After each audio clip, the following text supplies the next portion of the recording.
Congres. The Netherlands is among the 70 smallest countries in the world. And it's not only small, it's also very highly densely populated. You can better compare it with, for example, a metropolitan area like Sao Paulo or Seoul, instead of countries like Brazil and Korea. And there's a Dutch saying, and that goes like, just act normal, then you're crazy enough as it is.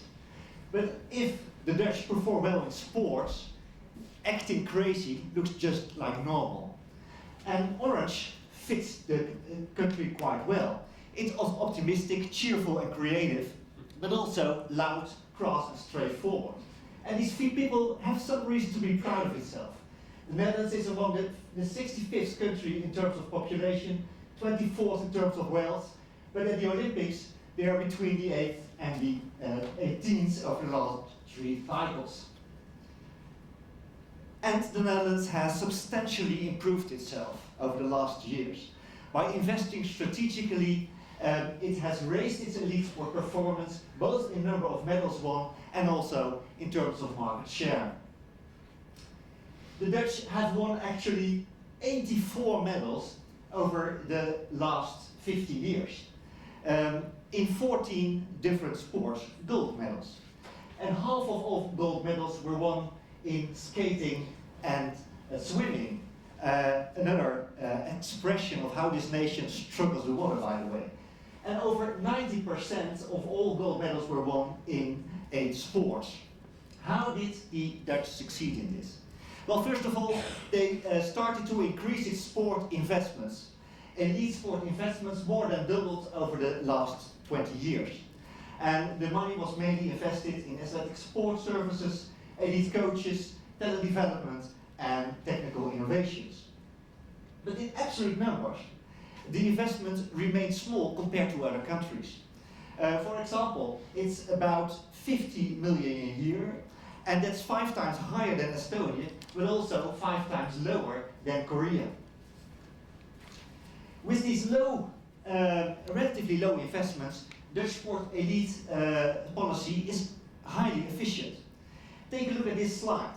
Compared to the other sample nations, the Netherlands is the only country that has scored better in both the summer and the winter games than could be expected on their score on Pillar 1. And this radar graph helps to understand why the Dutch elite sport system appears to be efficient. 2 conclusions can be drawn from this.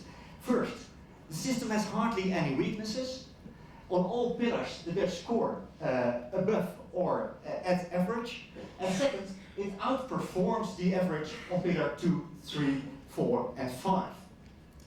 The best score is on pillar 2, thanks to strong coordination, long-term planning and stakeholder evaluation. And this is important because there is, and you can see that at the left, a strong relationship between scores on this pillar and their international success. And this is expressed in what we call the Dutch sport agenda. This agenda is focused on the ambition to rank among the best 10 nations in the world. And one way of realizing this is by strengthening the organizational power of sport federations. Sport participation is another important pillar of the Dutch system. It scores first in quality management of sport clubs. It scores second on club membership at a competitive level. It scored 4th on sport participation in general, and the main weaknesses, 14th of all 15 countries, is physical education. Talent development is a main goal of the sporting clubs. And in addition to these clubs, also talent schools are created, as well as centers for top sport and education. And actually, talent identification is still less developed, but I think that counts for all countries in our study. Finally, the Dutch score best in the Spliss study on pillar 5. That means the athletic support. And this manifests itself, for example, in a flexible stipend system for Dutch elite athletes. They help them to train full-time and reduces also financial reasons to stop their sporting career. And this really helps. You can see here that more Dutch elite athletes train full-time today than 4 years ago. Less athletes combine elite sport with a job or study.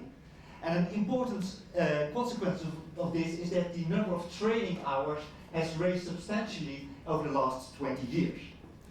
With respect to sport facilities and coaches, it's less good. Quite well, but not excellent. Some of the facilities are world class, like the swimming pool, but most are not. And the same goes for elite coaches. There are many good coaches, but it's very difficult to keep them in the Netherlands. For example, these two, one went to Britain and the other to Australia. Another problem is the low level of Dutch international competition, which makes it increasingly difficult for young talent to make the step from the national to the international level. And another problem is that more scientists are involved, but they are not really concentrated in an international institute. So overall, the conclusion is that the Dutch system meets the international standard, outperforms many others on governing the system, athletic support, high level of sport participation, and talent development programs run by the clubs. And the Dutch have big ambitions. They aspire to be among the best 10 countries in the world, which is a clear and guiding principle. And although this principle is not without controversy, both the government and the sport federations support this. Elite sport funding has been raised and is increasingly focused on a limited number of priority sports. And why does the government support this ambition? The answers are fourfold: national pride, international prestige, social cohesion, and sport promotion. At least that is the policy discourse. Whether this is also supported by research is the subject of my presentation this afternoon. Thank you very much.